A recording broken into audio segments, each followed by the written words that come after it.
안녕하십니까? 원영이정의 명리산책. 오늘은 제104강 지난 시간에 잡기 재관격의 예시를 오늘 공부하도록 하겠습니다. 제 이 유튜브 강의는 좀 어설퍼요. 왜냐하면은 제가 앞에 제자들을 앉혀놓고 강의하는 모습을 찍어야 좀 생동감이 생기는데 그렇지 못하고 저 혼자서 지금 제 유튜브를 시청하시는 분들을 대상으로 해서 강의를 하고 있습니다. 그래서 어떤 다른 유튜브 하시는 분들보다 생동감도 적고 좀 어설픈 느낌도 줄 겁니다. 그러나 저는 제 강의를 시청하시는 분들을 대상으로 하고 있기 때문에 조금 더 망설임 없이 강의에 전념을 할 수 있습니다. 자, 잡기 재관격 오늘 예시의 첫 번째 명조를 보도록 하겠습니다. 여기 보면은 무진, 기미, 신미, 무자, 시로서 끝난 명조가 있어요. 여기 신금일주가 미월에 태어났습니다. 이 미월에 이 월지에 진술충미가 있을 때 우리가 잡기 재관격이 성립한다 하는 구성이 하나가 되지 않았습니까? 근데 여기서 이 미는 원래 잡기 재관격이 되자면은 형이나 충이 돼서 계고가 돼 가지고 그 속에 필요한 재나 관이나 인수나 이런 것을 꺼내 쓰게 돼 있는 것인데, 이 사주에서는 이미 미토 중에 본기인 기토가 천간에 투출이 돼 있습니다.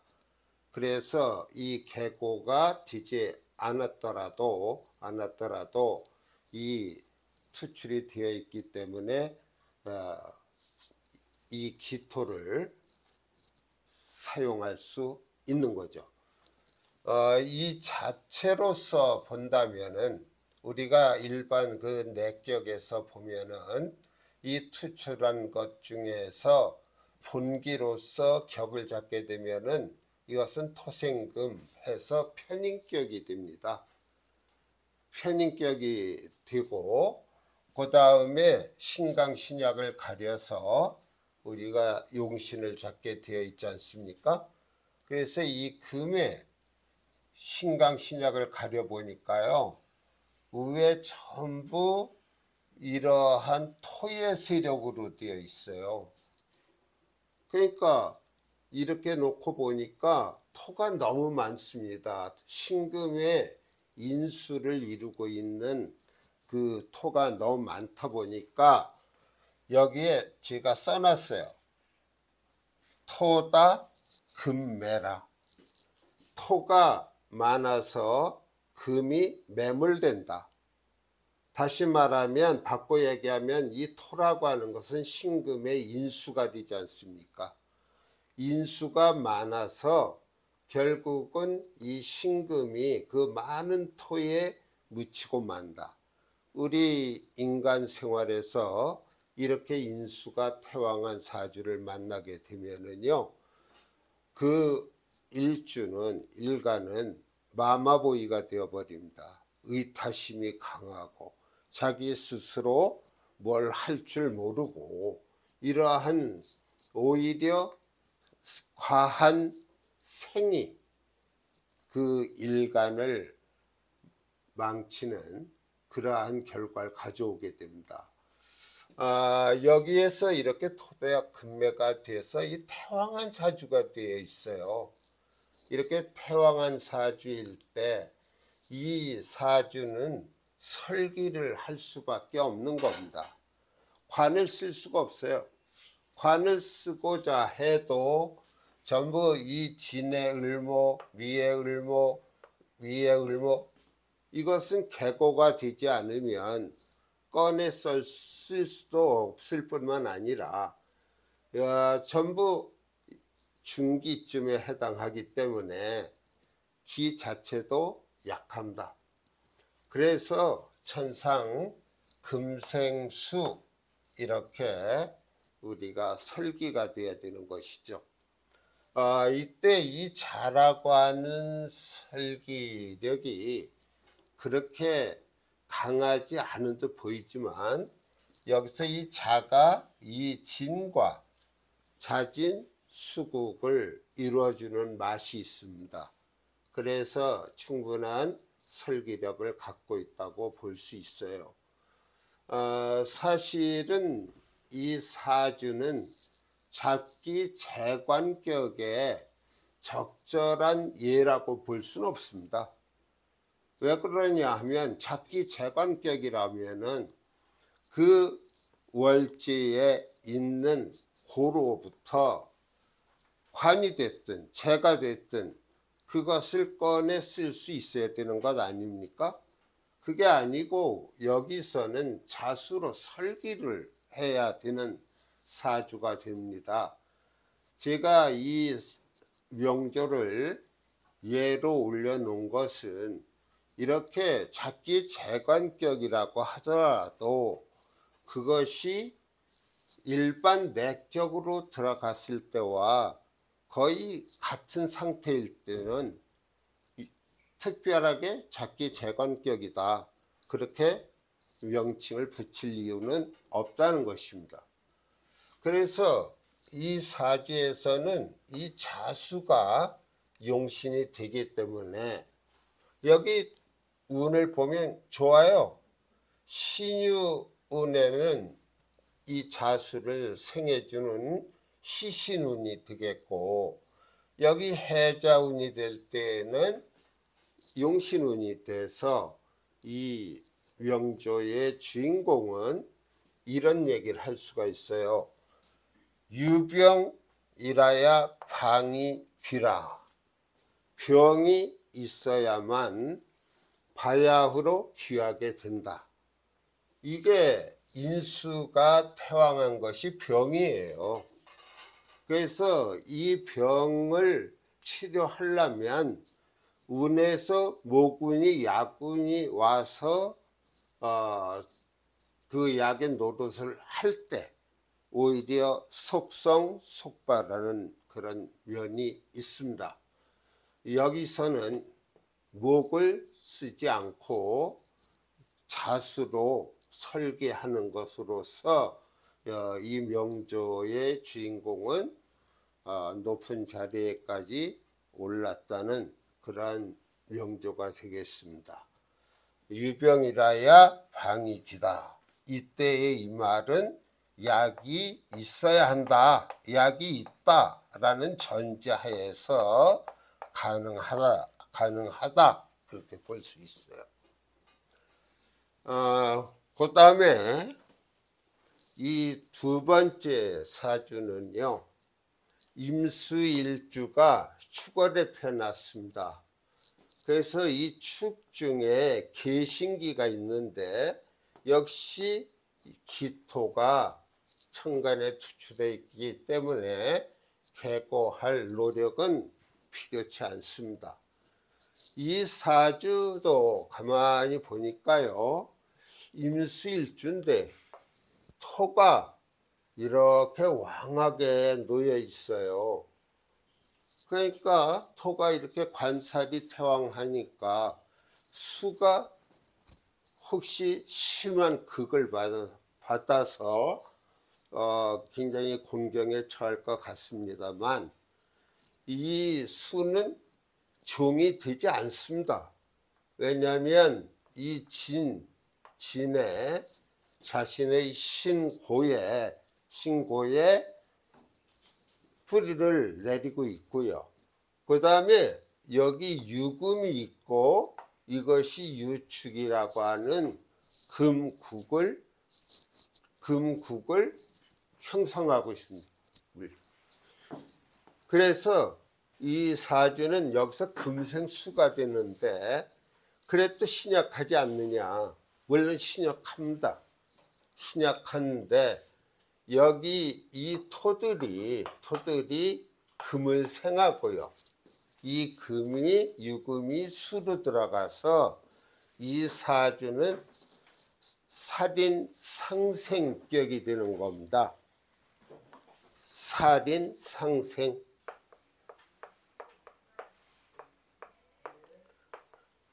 이 많은 그 관살이 인수를 통관자로 삼아서 일간을 생해주기 때문에 관의 극을 직접 받지는 않습니다.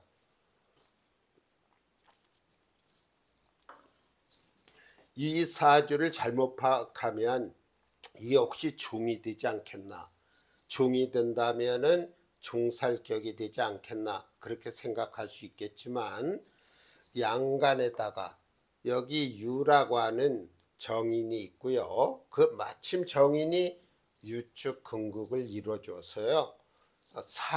이 이 토라고 하는 관살이 인수를 통해서 일간으로 협조하기 때문에 살인상생격이다 그렇게 얘기할 수 있고, 제가 여기 미온지토라는 말을 써놨는데 이 축은 동토예요. 얼어 있습니다.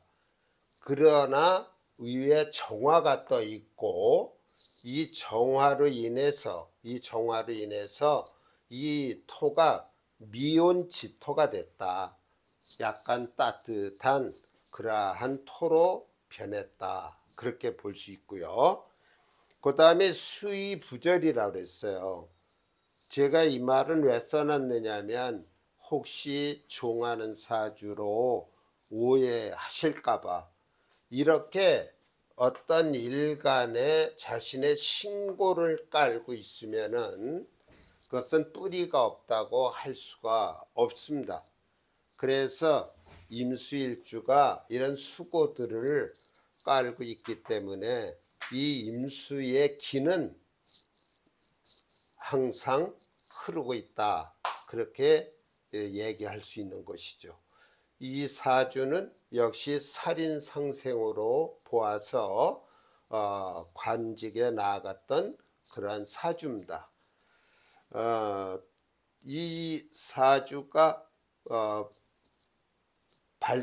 발달한 그 시점은 어느 때가 되느냐, 관이 작동한 시기예요. 관이 작동한 시기인데 여기에 오미 때 이 관이 생동감을 갖게 되는 것입니다. 그래서 좀 느지막하게 관직으로 나아갔던 사주로 볼 수 있습니다. 자, 이 세 번째는 갑자정축 무오기축입니다. 이 사주는 무토일주가 축월에 태어났네요. 이 축월에 계신기가 있는데 거기에서 이 계수가 투출을 했어요. 그리고 이 무토의 세력을 보니까 이렇게 강합니다. 일단은. 그런데 여기 자와 축은요 수국이 돼요. 수국이 되고 여기 목이라고 하는 간목이 있는데 이 간목이 관이 편관 아니겠습니까? 근데 이것이 목생화하고 화생토를 합니다. 이렇게 될 때는 이것을 용신으로 쓸 수 없어요. 왜냐하면은 여기서 간목이 편관의 구실을 하려면 일간의 무토를 극을 해주는 작용을 해야 되는데 이 간목은 그런 극의 작용이 아니라 이 무토의 인수가 되는 정화를 생해주는, 오히려 적이 일간을 돕는 그러한 형상이 돼서 이 간목까지도 사실은 우리가 이 무토의 세력으로 볼 수 있는 것이죠. 그래서 여기서 용신은 재가 되는 계수가 용신이 됩니다. 이 용신도 이 연지에다가 록을 놓고 또 자축 수국을 이루어서 용신 또한 튼튼합니다. 그래서 이 사주에서는 언제 발달했느냐, 이러한 금이 수를 생할 때, 또 여기 또 임수 계수 이러한 것들이 놓여 있을 때 또한 어떤 부를 이룬 재가 용신이기 때문에 부유함을 만끽한 그러한 사주라고 볼 수가 있습니다. 특히 잡기 재관격이라고 해서 뭐 그렇게 꼭 뾰족한 방법이 있는 게 아니고, 혹시 이 초보자이신 분들 중에는 이게 잡기 재관격이다 라는 것이 인지가 안 될 때에는 그냥 내격으로 접근하셔도 됩니다. 제가 지금까지 그 내격 10가지를 말씀드리고 그 덧붙여서 잡기 재관격을 말씀드렸습니다. 근데 이 잡기 재관격은 저는 그냥 내격으로 보아서 내격 그 어느 것에 하나로 보시면 됩니다. 예를 들어서 여기서 기수가 투출해서 그 자체가 용신이 되어 있고 한다면 이건 재격에서 다뤄도 되는 것이죠. 여기 무토 입장에서 보면 정제가 되지 않습니까? 그럼 정제격에서 이런 사주 얼마든지 만날 수 있는 겁니다. 굳이 잡기 재관격 그렇게 잡을 이유는 없다, 그렇게 볼 수 있습니다. 또 이런 살인상생이 돼 있는 경우도 인수가 용신 아닙니까? 그랬을 때는 우리가 정인격이나 그런 데서 만날 수도 있는 거예요. 이 사주에서는 우리가 미에서 물론 기토가 떠서 인수격이 되는 거지만 용신이 식신 쪽으로 가고 있죠. 이런 시기일 때는 식신격 또는 인수격에서도 만날 수 있는 사주입니다. 그래서 오늘 제가 잡기 재관격을 끝으로 해서 내격에 관한 말씀은 다 드렸다고 보고요. 이제 다음 시간에는 소위 말하는 외격을 뭐 특수격이라고도 하지 않습니까? 그 특수격에 대한 강의를 드리도록 그렇게 하겠습니다. 이번 시간은 잡기 재관격을 끝으로 내격을 정리한다고 말씀을 드리면서 마치겠습니다. 감사합니다.